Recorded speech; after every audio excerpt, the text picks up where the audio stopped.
At my dad's wedding, I remember standing there, staring at the seating chart, and feeling like I'd been slapped in the face. My name was there, sure, but it was all the way at the back, with the distant cousins, the people I barely knew, the ones I hadn't seen since I was a kid.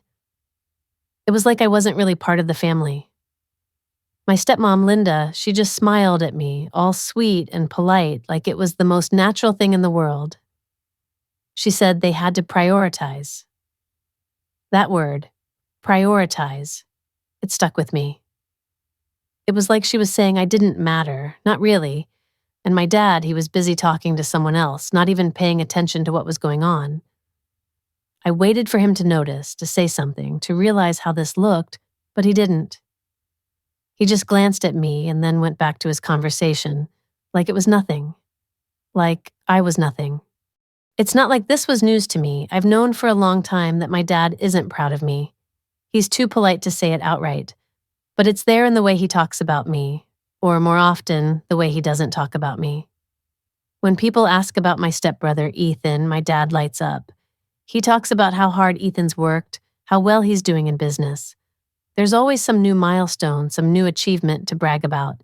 But when people ask about me, there's this hesitation.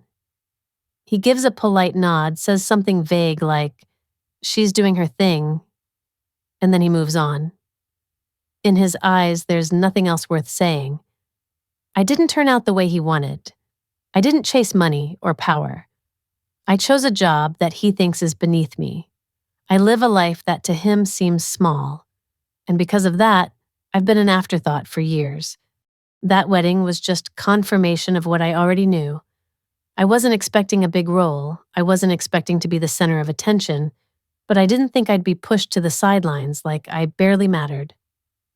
I stood there, looking at the chart, seeing Dad and Linda at the front, Ethan, his wife, his business partner, and his closest friends at the head table, all placed next to my dad, like they were the core of the family. My name was buried at table 14, among distant cousins who probably wouldn't even recognize me.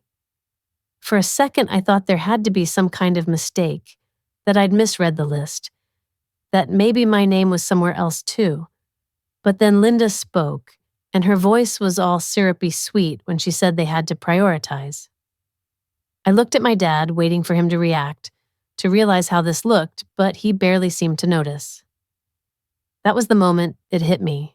Not the seating itself, not Linda's smirk, but that glance, that casual indifference, the lack of recognition that anything might be wrong, because to him it wasn't.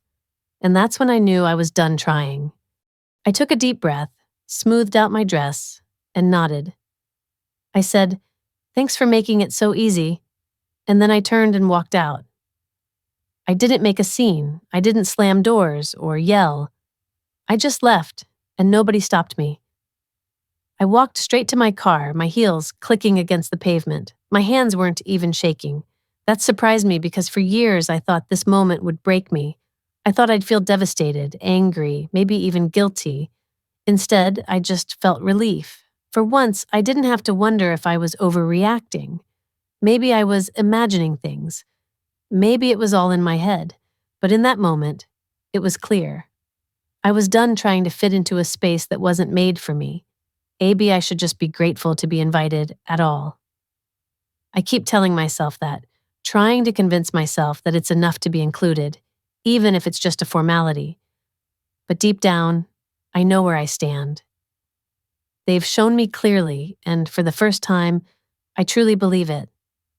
I remember sitting in my car, parked in that lot, just staring out at the empty spaces.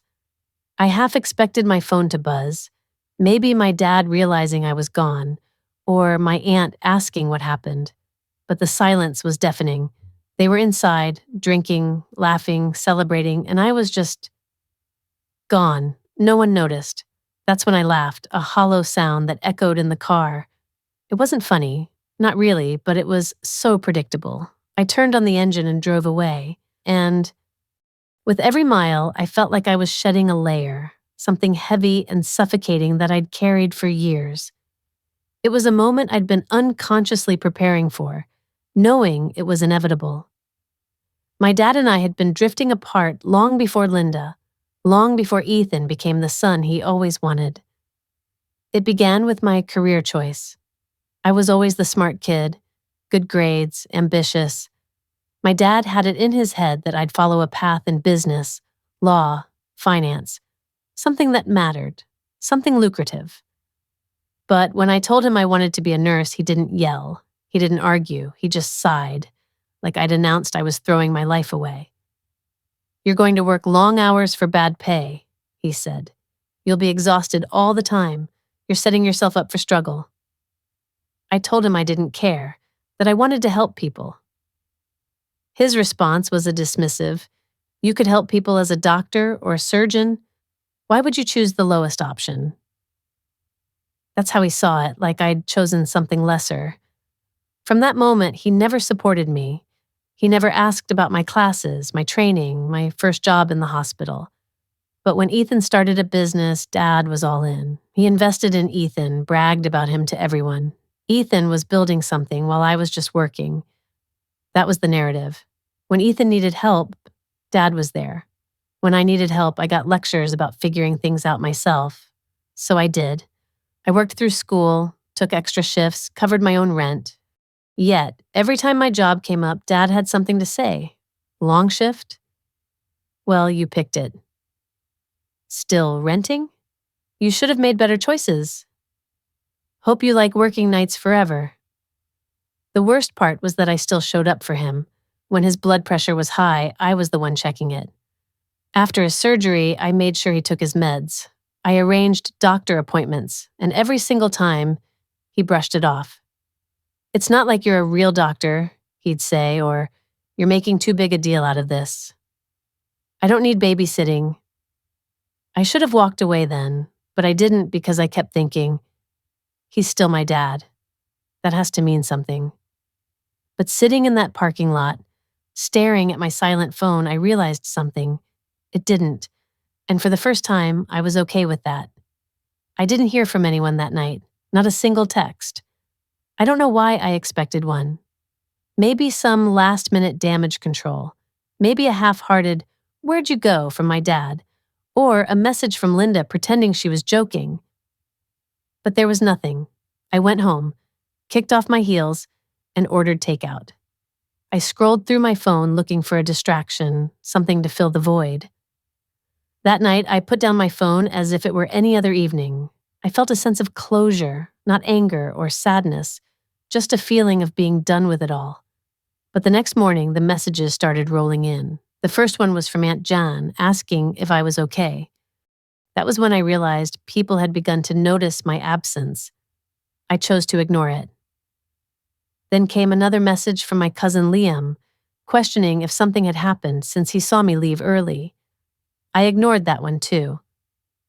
Finally, my dad texted me with a simple, "We need to talk." No apology, no acknowledgement of my feelings, just a demand. I left that on read. Over the next few days, I braced myself for the guilt to catch up with me, but it never did. Instead, I felt a newfound lightness. I immersed myself in work, took additional shifts, and met friends for coffee. I engaged in everyday activities, and for the first time in years, my mind was free from replaying old conversations, questioning if I should have said something differently or if I was being overly sensitive. It was just silence, and it was refreshing. A week passed, and then my aunt called. She insisted that I needed to talk to my dad. I stayed silent on the line, just waiting. She sighed and said he was in the hospital. I almost laughed, not because it was funny, but because it was typical. She quickly added that he was fine, but needed help. There was no mention of him wanting to see me, no admission of regret for past events, just a statement that he needed assistance. I should have seen it coming. My dad had ignored his health symptoms for far too long. High blood pressure, stress, and some medication issue. Previously, I would have been the one to catch these problems early. I would have ensured he went to the doctor and took care of himself. But now, he was in the hospital and I was ignoring his calls, and suddenly it mattered. The following days turned into a family crisis. Linda called, but I ignored her. Ethan tried reaching out, and I did the same to him. Then Aunt Jan gave it another go. She tried to empathize, saying she understood why I was upset. I raised an eyebrow, questioning if she really did. There was a pause before she explained that my dad didn't mean things the way they sounded. I exhaled deeply, challenging her to explain what he did mean. Silence followed because she couldn't provide an answer. He meant every word. Every time he belittled me, he meant it. And now, he wanted me back in his life. That night, another text came from my dad, stating he needed to talk to me. No apology, no acknowledgement of his mistakes, just a need. I turned off my phone. I turned. A week later, he was discharged from the hospital. The complication? He required ongoing care, and that doesn't come cheap. Before, he had me to handle everything for free, checking his blood pressure, managing his medications, ensuring he followed the doctor's orders. But now he had to hire someone, and he couldn't afford it. Linda made one last attempt, suggesting we put the past behind us. I nearly choked on my coffee. Really? I asked. Your dad is struggling, she said, framing it as a family issue. I let out a short laugh. Family, I repeated. Interesting, considering a few weeks ago I was seated at the cousins' table, ignored. So which is it? I asked. Am I family, or am I just a distant relative you can overlook until you need something? That's not fair, she protested. Neither was your seating chart, I replied before hanging up. I don't know what happened after that. Maybe they found someone more affordable, or perhaps they managed on their own. All I know is that the call stopped, and I haven't heard from them since. For a while, I thought that was the end of it, that they'd figure something out without me. When Linda showed up at my job that afternoon, I wasn't surprised. It was a slow day at the clinic, and I was just finishing up the paperwork when I heard her voice at the front desk. It was the kind of voice that was polite but had an edge, the kind that always got her what she wanted. I knew the receptionist was already explaining that personal visits weren't allowed during shifts, but Linda was persistent. She was there to see me, her stepdaughter, and it was urgent. I took a deep breath and stepped out to deal with her before she could cause a scene. My arms crossed, I asked her directly what she was doing there. She smiled as if we were old friends, saying she just wanted to talk. We had already talked over the phone, and I reminded her of that. Her smile faltered for a moment, but she quickly shifted the conversation to my father. I didn't let her manipulate me with that. I stopped her right there, making it clear that bringing him up wouldn't change anything. He wasn't doing well, she said, and I knew what she was trying to do. She wanted me to feel guilty. I let out a short laugh, telling her that ignoring his health for years tends to lead to things not going well.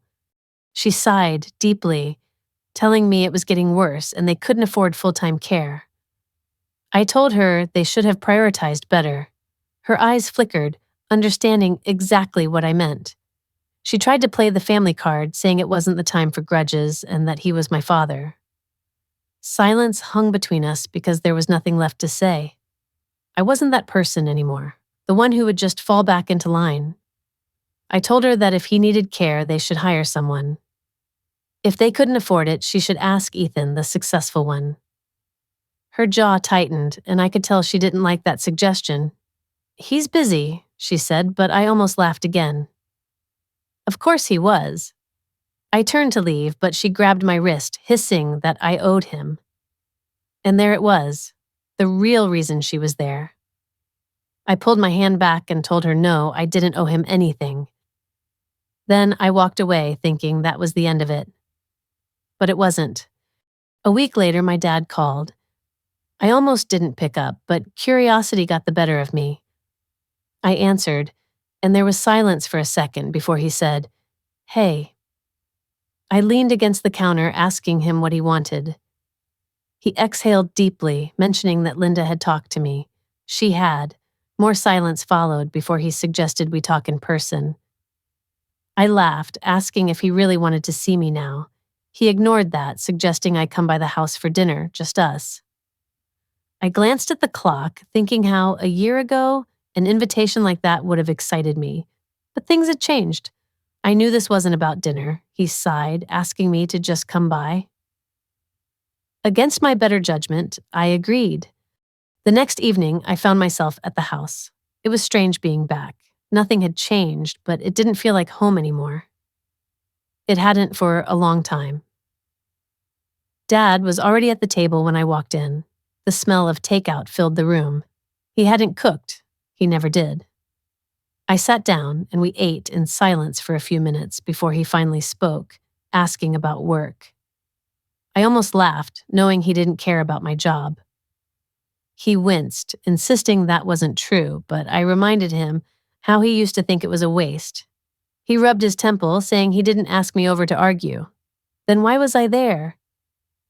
He hesitated before finally admitting he needed my help.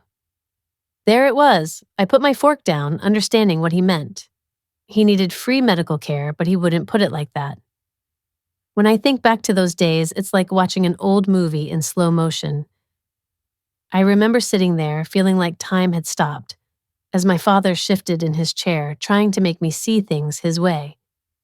He thought maybe I could help save them some money, given my background and all. But it wasn't just about money. It never was. It was about the way he looked at me, like I was always falling short, no matter what I did. I used to think every effort I made, every time I stepped in when no one else would, was my way of proving my worth. But it never seemed enough for him. When he sighed and asked why I was making things difficult, I couldn't help but recall every moment when I felt like an afterthought. Like at the wedding, when Linda seated me at the back, and he did nothing. There was a silence between us, one that spoke more than words ever could. I realized then that he didn't want a daughter. He wanted a free nurse. He tried to deny it, but I pushed him to tell me what he really wanted from me. He was at a loss for words. That was the last time I saw him face to face. He sent a few messages after that, but I ignored them. Eventually, they stopped coming. I heard through the grapevine that he had finally hired a professional nurse. It was ironic, really, because it cost him more than he was prepared to pay. Ethan didn't step up, and Linda, despite her complaints, wasn't about to take on the responsibility herself. I was finally living the life I wanted, free from the burden of proving myself to someone who never seemed to care. A year passed, and I received a message from an unfamiliar number. It was brief. Dad's in the hospital again. Thought you should know. I stared at the message for what felt like an eternity before deciding to block the number. I didn't want to look back. 2 years went by without me giving much thought to my dad. I wasn't interested in checking in or staying updated. Occasionally, I'd hear snippets from family. His health was declining, money was tight, and Linda was overwhelmed, but none of it concerned me anymore. My life was so much better without the constant stress and pressure to be someone I wasn't. My job was still demanding, with long hours, but I enjoyed it. I had real friends who appreciated me. I traveled and saved for things I actually cared about. Meanwhile, my dad was left with the choices he had made. A wife who stayed because she had no better options. A son too engrossed in his own life to return calls. And a mountain of medical bills. I wasn't aware of the extent of his problems until my cousin Liam reached out. He said it was bad, really bad.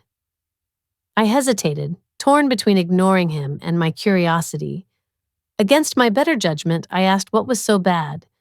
Liam told me my dad was broke and had sold the house. That house wasn't just any house. It was the one he kept after the divorce, the one he and Linda had spent years remodeling.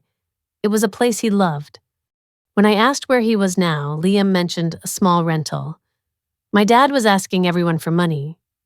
There was no apology or concern in Liam's text, just another attempt to get something from me.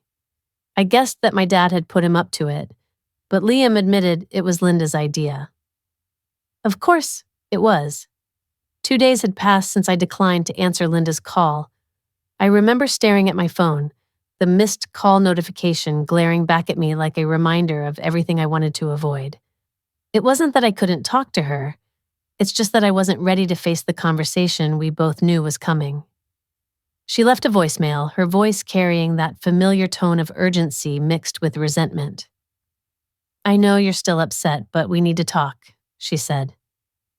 But no, we didn't need to talk. Not then. Not about what she wanted.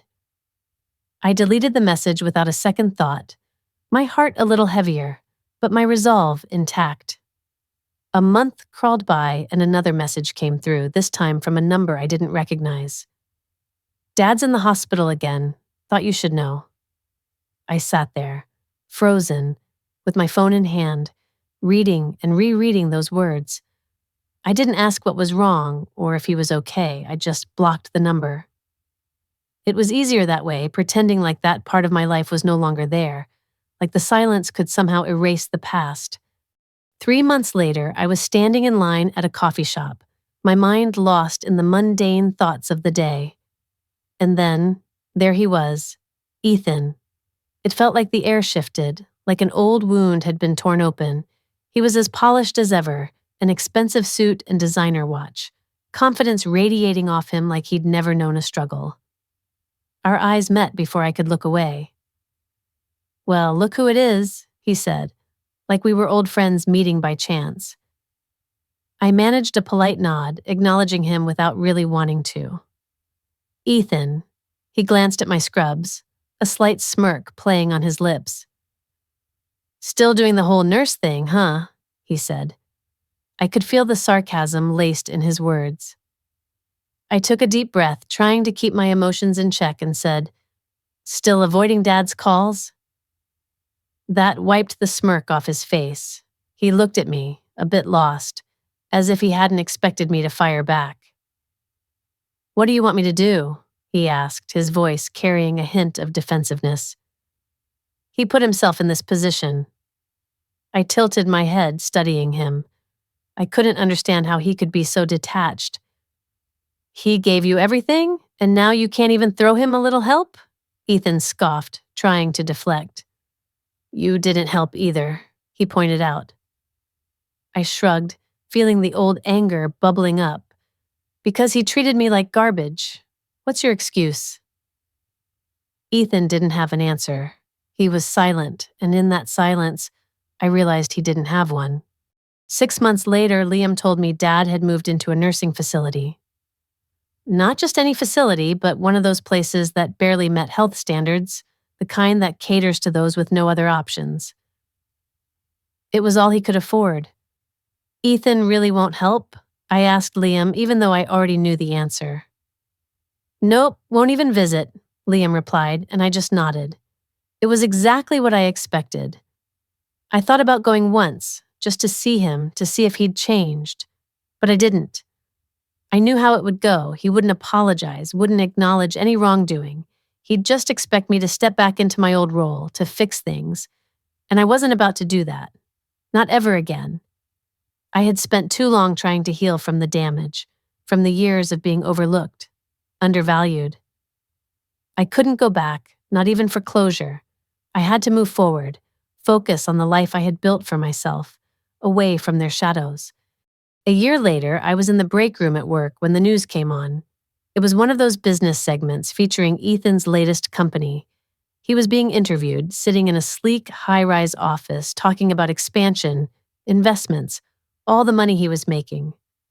I watched him on the screen, this millionaire who couldn't spare a dime for the father who had given him everything. And there was Dad, sitting in a rundown nursing home, struggling alone. Ethan thrived, and I thrived. And it was then that I realized I had won. Not in a petty, vengeful way, but in a way that mattered to me. I had built something, a life that was mine, and my dad had built his own future, one that was rooted in a favoritism, in dismissing me, undervaluing me. Now he was living the consequences. It wasn't revenge or karma. It was just the reality of what he had created.